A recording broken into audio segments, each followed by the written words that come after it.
Well, I'm having a bit of a problem with my buoys keep getting cut off, my lobster gear and my nets and everything. They keep getting cut off, and it's a pain in the bum. You can understand with this rope that do float, so to try and stop it, they were getting cut off about 10-15 foot from the buoy. You can understand that with the rope floating. So what I done is I got about 10 foot of lead line and twiddled it in the rope, just putting it through the strands of the rope. And that stopped it, that sunk the rope, so the rope was permanently sunk. So then, but I'm still getting a problem with the buoys getting cut off. Instead of cutting them off like 10-15 foot from the buoy, they're now cutting them right next to the buoy. So obviously E-boats have got rope cutters and stuff, and that's cutting the bottom of the buoy, the rope next to the buoy, or even I've had the buoy cut and just pulled a little bit of the buoy left. So there's some big supply boats and stuff coming through, really giving them a hard time. So now I've got to change try another tactic in it, because that's obviously not working. Well, before, the down tows were like 2-3 times the depth of water, so they're up a lot of the tide. Well, now I'm going to make stealth pellets. These are just little trawl floats, they ain't very big, you can see, like you can cover on your hand. If I put two or three of these on and splice it to make a buoy up, and you put it on rope or say 1.5 times the depth of water, they're going to be down, pulled down by the tide most of the time. So most of the time they're not visible on the surface. So if they're not visible on the surface, they can't get hit, can they? So this is attempt number 2 or 3 to try and stop my buoys getting cut off. Because these little trawl floats aren't very big. If you get 2 or 3 together, they give you a good bit of flotation. And if you use like 1.5 times the depth of water, apart from like a 3/4 or an hour window, they're going to be pushed down well away from the surface. You can see them. We get strong tides here, and all our pellets and buoys go down. You never see them all the tide unless you have 3 times the depth of water. They just disappear. Normally got a 3/4 to an hour window most of the time if you use a 1.5 times the depth of water on a down tow, so that's going to have to be the way forward. Well, one of the problems of putting several buoys or whatever together is they spin in the water. But these trawl floats are quite good because they've got a set of holes each side. So you got one set there, one set there. So you can put them in tandem and that still stay quite aerodynamic in the water and they don't spin. But I do put a little pot spinner in just in case on some of them. That's also a handy way of attaching it. Well, this little float, that's going to go in about 35-40 foot of water. So I really want a couple on it. So these easy, just thread them through that. I'll seal the end of the rope. All I do is use a little tea light candle, light it, seal the end, and job's good 'un.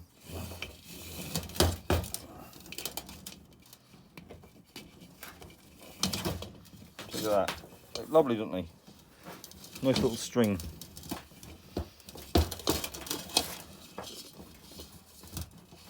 I might put 3 on this one.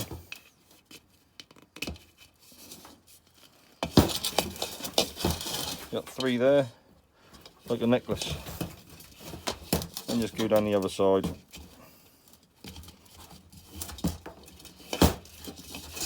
Lacking in length there. That'll test that, eh?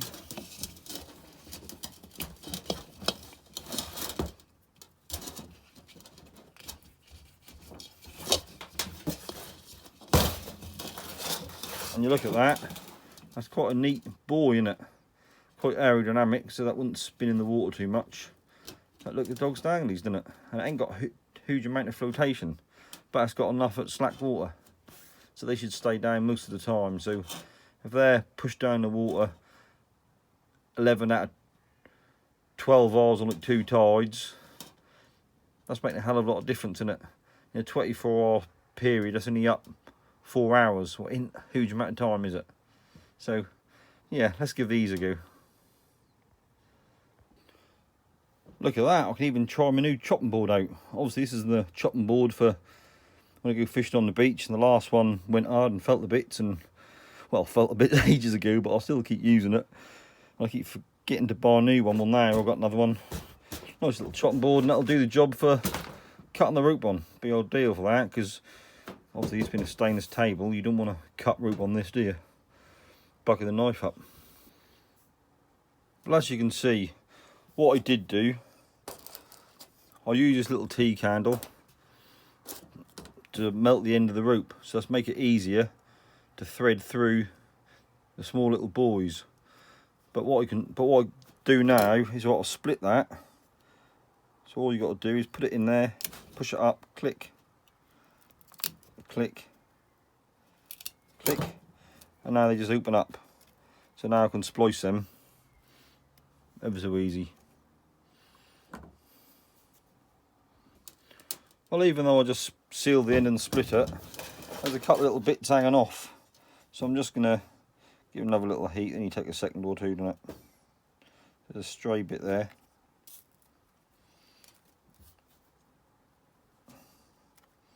Don't want them coming undone when you're splicing, do you?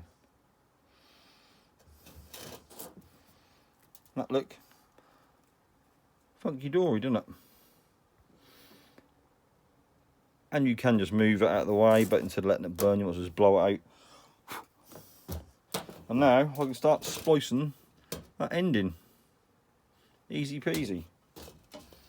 Not like I've never spliced anything before. All basically I've got to do, unwrap it,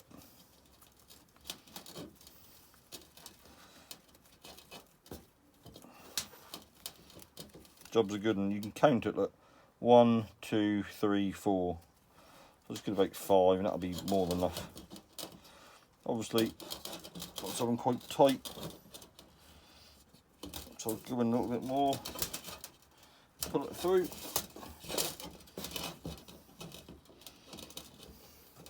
Easy peasy splicing. Open up the rope.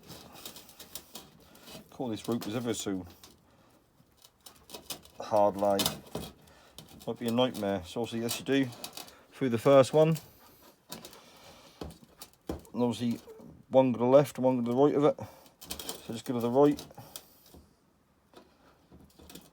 Can you see that? So that one go to the right, and that one go to the left. Easy peasy. So once the first strand is through, you're sitting pretty. So I'll just go to the left of it, twist it to open it up, and push the strand through.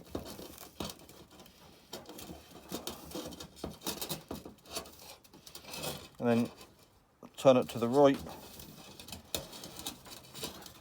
push the last one up, and put the final strand through.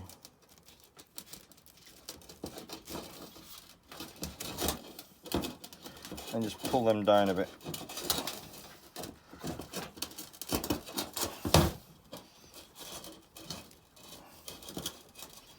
Just give them sometimes they unscrew a bit, just give them a twist and that'll pull them tight again. And once you've got your first ones through like that, it's now easy peasy. Same as usual, over, under, over, under.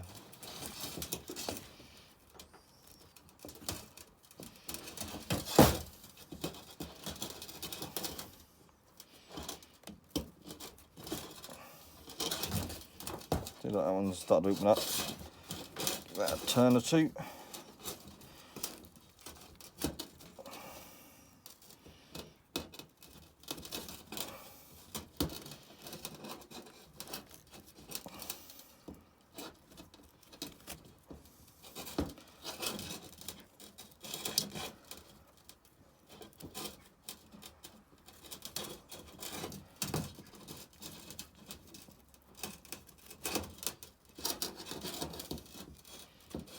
Obviously on the last one you can do it twice before moving on the next one.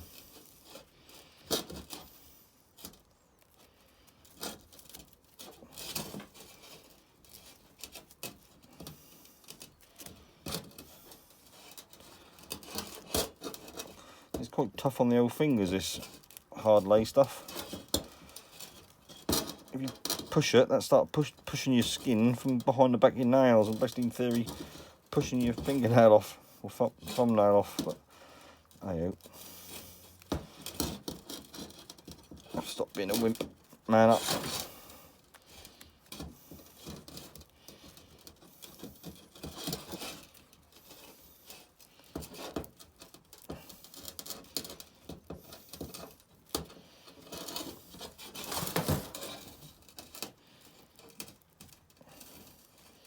Look at that. It's gone better than I thought. See, look how perfect them tag ends are. All nice and neat. I ain't got to cut them off or trim them. I would say a skill, but that's more luck than judgment. See, look at that, they're perfect, they are. And now I've got the perfect little stealth float. That'll be ideal. Look at that. Lovely little neat thing. Well, now that's all spliced up. All I've got to do is just cut it off and melt the end over. I'll give it like 18 inches roughly and just cut through it. That is tough old rope, this stuff. That polysteel rope is tough, but it is good. And then just give it a melt, the old candle.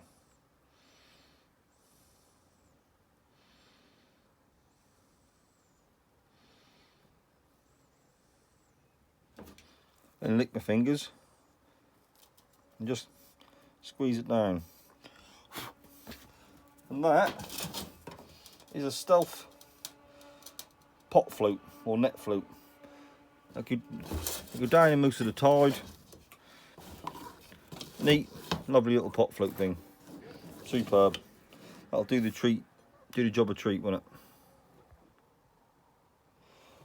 Well, after making the little float, I'm just going to put a pot spinner on the end just so I can connect it easily. Everyone tie these pot spinners on differently. Some people do granny knots, some people do figure eights, some people whip it and splice it and do all the other ones. Well, I don't. All I do is to do a figure eight knot.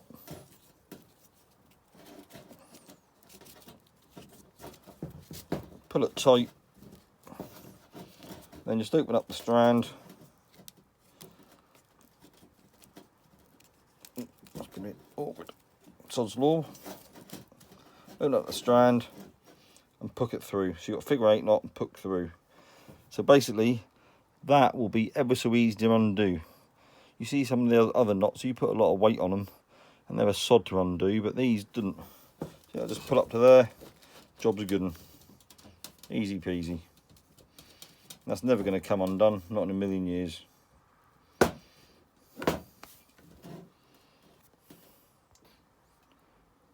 Or another way to tie them on, just form a loop, go round, 1, 2, 3, and then puck it through.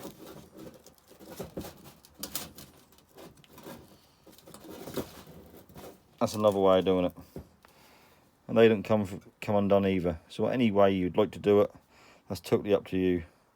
These ones, generally they do pull tight, and you need to stick a screwdriver, or you can use a shackle key under there just to pull that through. But it's ever so easy to get undone. There you go, simple. Okay then, well I'm now going to make up several more of these. Thanks for watching, boys and girls. I'll catch you later. Bye.